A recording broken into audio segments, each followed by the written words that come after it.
Surgery కంటే hospital bill అంటేనే భయం. అదే మధ్య తరగతికి అందుబాటు ధరలో వైద్యం. Medistar hospitals. యాక్చువల్లీ సినిమా హీరోల గురించే చెప్తారు. చాలా కష్టపడ్డాడు మా హీరో స్టంట్ సీన్ చేసేటప్పుడు. పై నుంచి దూకాడు, అసలు ఫుల్ కాల్ షీట్ వర్షంలో ఆయన మొత్తం తడిసి. అది ఎందుకు చెప్తారంటే ఏం కష్టపడకుండా సూపర్ స్టార్ అయిపోయాడు అంటే జలసి వచ్చేస్తుంది. అది ఆడికి ఎలాగో కోట్లు వచ్చేస్తున్నాయి, ఎలాగో చాలా అందంగా ఉన్నాడు, అందమైన హీరోయిన్లతో డాన్స్ ఆడుతున్నాడు. ఇన్ని ఉన్ని కష్టం కూడా పడట్లేదు అంటే కోపం వచ్చి చంపిపోతేస్తుంది. ఎందుకంటే మిగతా వాళ్ళందరూ సూపర్ ఫెయిల్యూర్స్ కాబట్టి. అప్పుడు ఎంత కష్టపడ్డాడో తెలుసా? మీరు ఈజీ అనుకుంటున్నారా స్టార్ అవ్వటం? పొద్దున్న 4 గంటలు లేసాను చలిలో ఆ పాటలో పాడు అంటే అప్పుడు అట్లీస్ట్ కొంతన్నా ఒక చిన్న సూతింగ్ అంటే అలాంటి ఇన్సెంటివ్ మీకు ఉంటే అందమైన అమ్మాయి మీ పక్కన ఉంటుంది, లేకపోతే కోట్లు ఇచ్చేస్తారు మీకు, మీ ఫేస్ బిల్ బోర్డులో ఉంది అంటే మొత్తం ఆంధ్రప్రదేశ్లో కానీ 8 కోట్ల వాళ్ళు అంతగానే ఎక్కువ కష్టపడతారు. That is not the point. కానీ అది కేవలం ఒక కంటి తుడుపు కోసం మాట్లాడతారు, చాలా కష్టపడి చేసేవండి అని. మీరు ఇమాజిన్ చేయండి, ఒక పెద్ద స్టారు 10 కోట్లు తీసుకుంటున్నాడు, పక్కన అందమైన అమ్మాయిలు ఉన్నారు, ఇది ఉంది, నేను ఏం కష్టపడినండి అలా ఆగిపోయి వచ్చి అలా చేసి వెళ్ళిపోతాను అంతే. అంటే ఎంత మండిపోతుంది. అదే గ్లోరీ ఉండదు కాదు, ఎందుకు అది కంటి తుడుపు చర్య అంటారు. నిజంగా జరిగేది బాబుగారు బాగున్నారా వచ్చి పెట్టండి తొందరగా అక్కడ చన్నీళ్ళతో వేడి నీళ్ళు వేయండి ఇలాంటివన్నీ చేస్తారు. Because they can effort to, why not? So చెప్పటం అనేది కంటి తుడుపు చర్య. అప్పుడు వీళ్ళు ఈ పెంచిన వాళ్ళేమో చాలా కష్టం మాట అని అట్లీస్ట్ కొంచెం ఒక కన్సలేషన్ ప్రైజ్ లాగా ఉంటుంది, అది నమ్మినా నమ్మకపోయినా. అందుకే అలా చెప్తారు.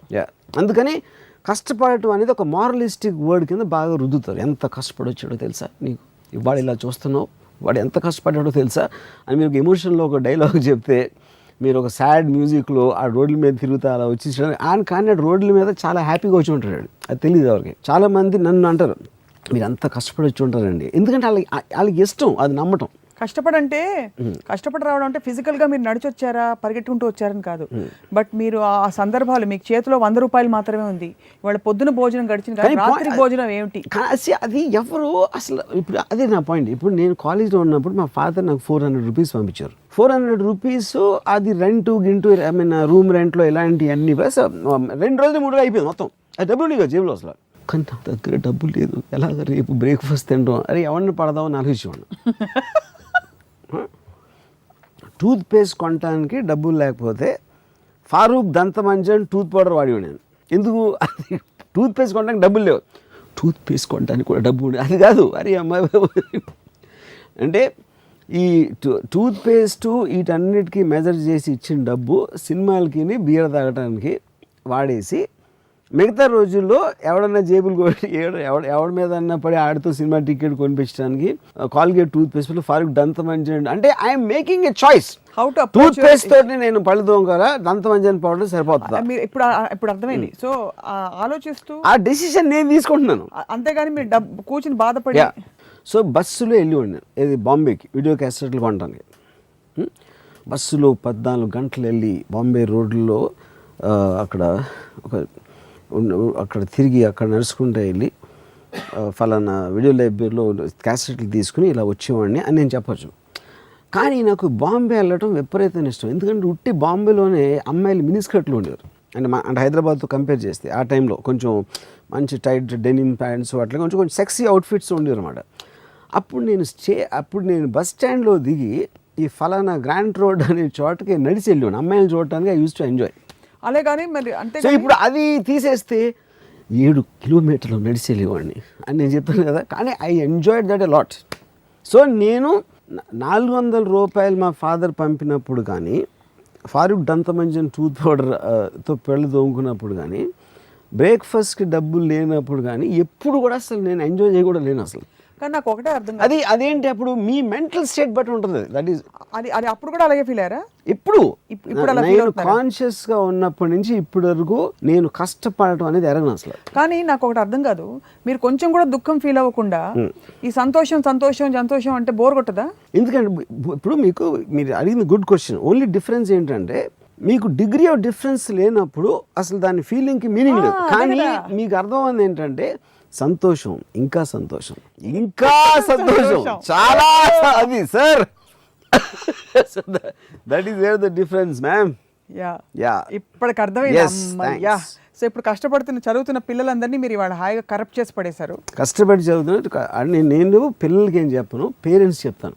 దయచేసి వాళ్ళ ఎత్తిన రుద్దొద్దు. దయచేసి కష్టపడు, బాగా కష్టపడు, చాలా కష్టపడితే కానీ నువ్వు పైకి రావు, నీకు మార్కులు రావు అని వాళ్ళ మైండ్లు చెడదొబ్బద్దు అని ఒక. అలాగే మీరు కూడా కష్టపడి పిల్లల్ని పెంచుతున్నాం అనుకోకండి. నేను కష్టపడుతున్నాను అనుకుంటే you are a failed person in life. ఎవరైనా మీకు కష్టపడు అని చెప్తే వాళ్ళు మిమ్మల్ని బూతులు తిట్టినట్టు మీరు అనుకోవాలి. విన్నారు కదా అందరూ? That is what my advice is.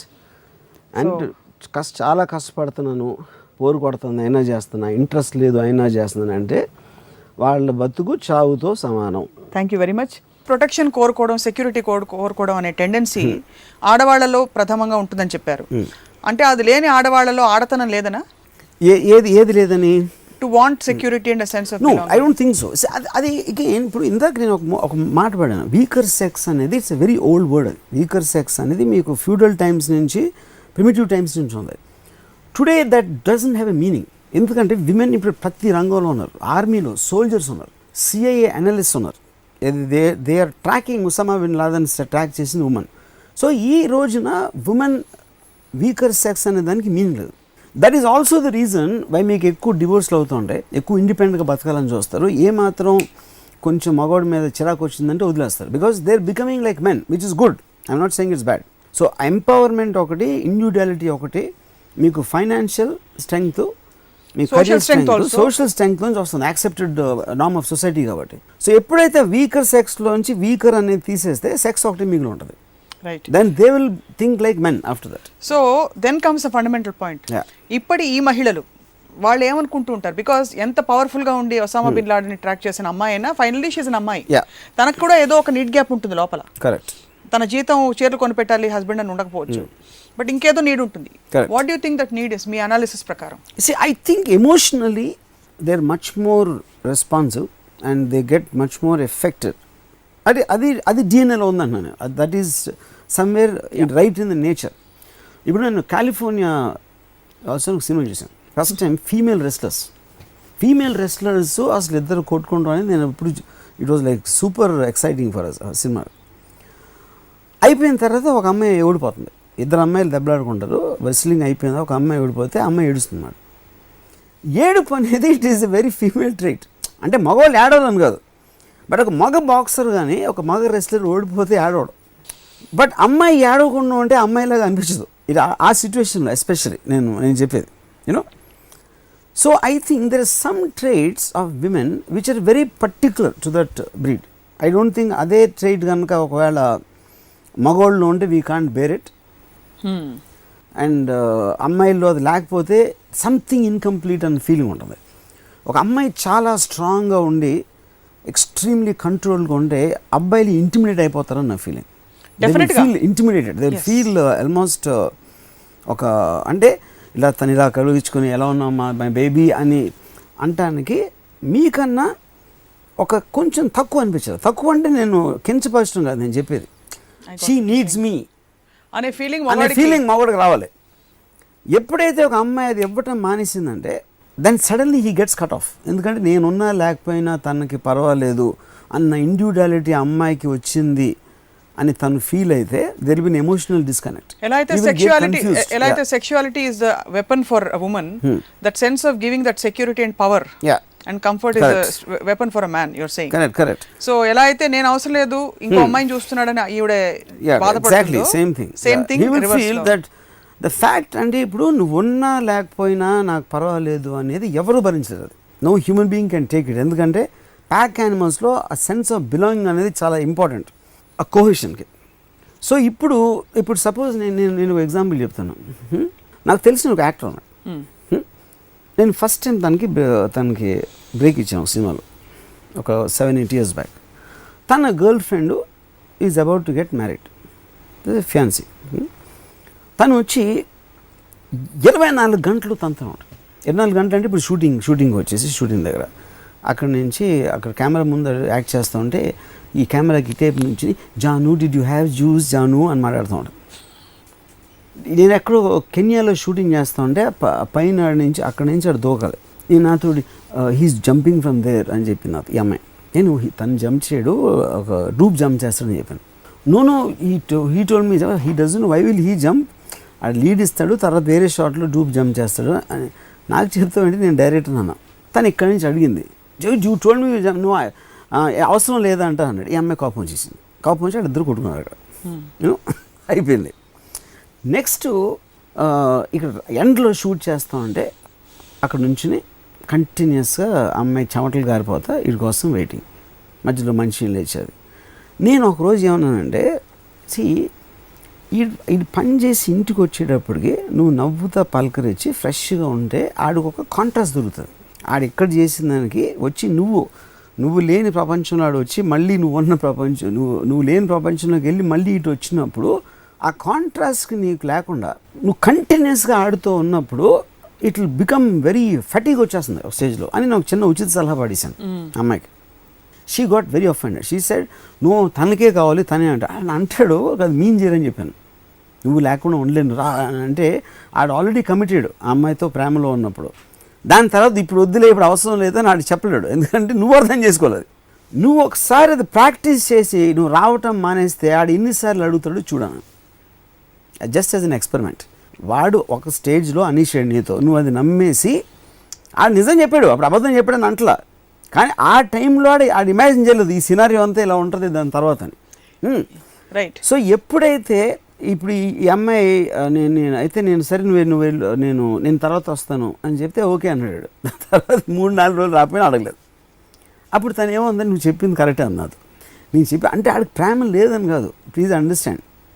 ఆ టైంలో చెప్పింది తర్వాత దాని నుంచి ఏమవుతుందని ఆడు ఇమాజిన్ చేయలేదు. ఇందాక చెప్పినట్టు ఇది అయిపోయి. కానీ అప్పటికీ ఆడు అసలు ఈ అమ్మాయి లేకపోతే నేను బతకలేను అది రాత్రి రాగానే అమ్మాయితో కూర్చుని పట్టుకుని ఇలా వెళ్ళి షికార్లు తీసుకెళ్ళి అన్నీ చేసేవాడు. అంటే నేను చెప్పిన తర్వాత 24 hours ఉండేది 18 hours తగ్గి ఉంటుంది. 6 hours 7 hours ఏదో గ్యాప్ ఉంటుంది మధ్యలో మ్యాక్సిమం. ఇది అయిన తర్వాత ఒక హార్డ్లీ 3 months తర్వాత ఈ లైఫ్లో ఇంకొక అమ్మాయితో హీరోయిన్తో యాక్ట్ చేసాడు అండ్ ఈ లెఫ్ట్. ఇప్పుడు ఈ మొత్తం ఎగ్జాంపుల్లో అమ్మాయి ఏం కోరుకుని ఉంటుంది? అమ్మాయికి విపరీతంగా ఇష్టం ఇతనంటే, దాంట్లో డౌట్ లేదు. వాడికి కూడా అమ్మాయి అంటే విపరీతమైన ఇష్టం. కానీ ఆ ఇష్టం ఏ స్టేజ్కి వచ్చిందంటే ఇట్ కేమ్ సో క్రాంప్ట్ వచ్చేసరికి ఇప్పుడు ఫర్ ఎగ్జాంపుల్ నేను అంటే దీనికి కొంచెం అవుట్ ఆఫ్ కాంటెక్స్ట్ బట్ ఇది ఇక్కడ రిలవెన్స్, దీనికి సంబంధం లేని విషయం అది. ఇప్పుడు ఒక అమ్మాయి ఏడుస్తుంది ఏంటి ఇలా జరిగిందని ఓకే అయిపోయింది, ఇంకా ఏడుస్తాను సరే ఇప్పుడు అయిపోయింది కదా ఇప్పుడు ఏది చేద్దాం ఏంటి. ఫస్ట్ నేను చాలా ఫీల్ అయిపోయాను అమ్మాయి ఏడవటం, ఇలా జరిగిందా ఏం చేద్దాం అన్నది. తర్వాత ఇంకా ఏడుస్తాను అయిపోయింది కదా ఇంకో అన్నది, ఇంకా ఏడుస్తే లేదు ఇంకా అయిపోయింది ఇంకా ఏడిస్తే చిరాకు వస్తుంది. అంటే సేమ్ ఎమోషను మీరు సస్టైన్ చేస్తున్న కొద్దీ దాని రంగు మారిపోతూ ఉంటుంది. ప్రేమ కూడా అంతే. అప్పుడు ఏమవుతుంది, నన్ను గట్టిగా కౌగిలించుకున్న తర్వాత అది ఆ కౌగిలింత అనేది 10 seconds బాగుండొచ్చు, 20, 30, 45, 50కి వచ్చేటప్పటికి ఇంక వదలదా అనిపిస్తుంది, ఇంక వదలదా అనిపించవచ్చు. 1 minute అయిపోయి చిరాకు వచ్చేస్తుంది. ఏ ఎమోషన్ అయినా అదే కౌగిలింత అవచ్చు, మాట్లాడవచ్చు, దగ్గర చేతులు పట్టుకుని ఉండొచ్చు, జస్ట్ ఇద్దరు కూర్చుని ఉండొచ్చు, what ever, everything will have an expiry time. ఆ ఎక్స్పైరీ టైము అవతలోడు తను అనుకుంటున్నాడు కాబట్టి నేను ఇంకా ఉంటున్నానా, తను అనుకోవట్లేదు కానీ చెప్పడానికి తనకు నోరు రావట్లేదు కాబట్టి కంటిన్యూ అవుతుందా, తెలియకుండా ఇద్దరికి లోపల ఒక రిసెంట్మెంట్ పెరగడం స్టార్ట్ అవుతుంది. ఆ రిసెంట్మెంట్ అనేది ఫెమిలియారిటీ బ్రీడ్స్ కాంటెంప్ట్ అనేది అక్కడి నుంచి వచ్చింది. ఎంత ఎక్కువ తెలిస్తే మీకు అవతల మనిషి అంత మీకు ఎక్స్పెక్టేషన్ అంత తెలిసిపోతూ ఉంటుంది. జీవితం పర్పస్ చూసుకుంటే ఎక్కడో అక్కడ ఏదో ఒక చోట మనం ఆగుతాం. ఫర్ ఎగ్జాంపుల్ రిలేషన్షిప్స్లో చాలామంది ఆగుతారు, అంటే that's their point where they pause and they go out of the way to extend themselves. అసలు ఆ సిద్ధాంతాన్ని నమ్మరా మీరు? అంటే is it all about achievement, personal success, goals, but never about any relationship? That's what I'm saying. First of all అనే general level దాన్ని చెప్పడం correct కాదు. సమ్ పీపుల్ ఫీల్ అండ్ ఒక అవసరం, ఒక యాంకర్, ఒక ఎమోషనల్ యాంకర్ కావాలి. నేను ఇంటికి వెళ్ళినప్పుడు ఎవరో ఉండాలి, బాబు అని కౌగిలించుకుని నాన్న బుయ్యి అనేసి, and they want that sense of belonging. ఇప్పుడు నాశనం డైరెక్టర్ ఒక అతను ఉండేవాడు, ఆడు పెళ్ళింది, ఆడు ఈజ్ వెరీ వెరీ సబ్మిసివ్ నేచర్లో. కానీ వైఫ్తో మరి రా ఎలా ఉన్నారా అని ఆడు అంటే ఈ ఫీల్స్ ఆడేదో అచీవ్ చేయాలి, అది అందంగా ఉంది బంధంలో. ఆ ఇంటికి వెళ్ళగానే పిల్లలు నాన్న అని వచ్చారు అని పట్టుకుంటారు. So he will become a king in his house, you know. So నా అంటూ ఎవరో ఉన్నారు అనే ఫీలింగ్ లేకపోతే యూ విల్ ఫీల్ యాంకర్లెస్ అని, అసలు ఏమీ లేకుండా అలా గాలికి తిరుగుతున్న ఒక ఫీలింగ్ వచ్చేస్తుంది. So obviously those people cannot survey. Society అనేది ఫామ్ అయింది అందుకు, ప్యాక్ యానిమల్ సైకాలజీ అనేది అక్కడి నుంచి వచ్చింది. అది ఇండివిజువల్ థింకింగ్ ఉన్నోళ్ళు constantly they looking for something, వాళ్ళ జీన్లోనే వాళ్ళకు ఉన్న యాటిట్యూడ్లో అది ఉన్నప్పుడు them having a kind of a need for some emotional anchor will be lessen నాలంటాడు. Because I have a very rogue mentality, I mean anti social in my mind, you know. Fans ఒప్పుకోరు. But social ఇది మీరు అలా అన్నారంటే మీ అభిమానులు ఒప్పుకోరండి నన్ను. మీరు anti social అంటే మీరు ఎన్లైటెండ్ బీయింగ్ అనుకుంటున్నారు అందరూ. అన్నీ స్వయంగా తెలుసుకుని అంత open. That is the truth also, that is the truth also. You know unless you experience it you cannot know. మీకు ఎక్స్పీరియన్స్ అయిన వాళ్ళతో మీరు మాట్లాడి వాళ్ళని చూసి అర్థం చేసుకోవాలి, లేకపోతే మీరు అనుభవించనే ఉండాలి. But how many people who are divorced will have the guts to come and talk with such conviction or clarity? Because people remarry even after they get divorced. Yeah. మీరు ఎప్పుడు ఆలోచించలేదా? అంటే దట్స్ వాట్ ఐమ్ సేయింగ్. ఇప్పుడు మళ్ళీ ఇంకోటి, particular అమ్మాయితో నాకు work out అవ్వలేదని విడాకులు తీసుకోవడానికి, అసలు మ్యారేజ్ అనేది వర్కౌట్ అవ్వదని అర్థం చేసుకుని రిలాక్స్ విడాకులు తీసుకోవడానికి తేడా ఉంటుంది. మెనీ టైమ్స్ ద విడాకులు can happen because of an affair also. You want to move on to some other relationship. Yes. Yeah. And sometimes like this, just to get away from that, you know. So ఎందుకు చేయడానికి అర్థం చేసుకోవడానికి, అసలు చేసి తీరాలి అనే ఒక మామూలు డెసిషన్ తీసుకోవడానికి తేడా ఉంటుంది. నేను ఒక చాలా ఇంటెలిజెంట్ మనిషిని కాబట్టి అసలు మ్యారేజ్ అనే ఇన్స్టిట్యూషనే తప్పు. అంతేగాని ఈ అమ్మాయిని పెళ్లి చేసుకున్నా, ఆ అమ్మాయిని పెళ్లి చేసుకున్నా, ఈ అమ్మాయిని కాకుండా వేరే అమ్మాయితో పెళ్లి చేసుకుంటే బెటర్గా ఉంటుంది అన్న లిమిటెడ్ ఇంటెలిజెన్స్ నాకు లేదు. నాది చాలా extraordinary intelligence. For more videos, please subscribe to iDream. Hi, this is Sai Kripa, strength coach. For more videos, please subscribe to iDream. And more videos, please subscribe to iDream Media. Hi, I'm Sirisha Reddy, fashion designer. Please subscribe to iDream Media. For more videos, please subscribe iDream Media. Please do subscribe to iDream. Hello అందరికీ నమస్కారం, నేను మీ Getup Srinu. Please subscribe to iDream Media. iDream అంటే నా కళల channel subscribe చేసుకున్న నోరు తిరుగుతలేదు, మీరైతే గంట గుర్తు కొట్టండి.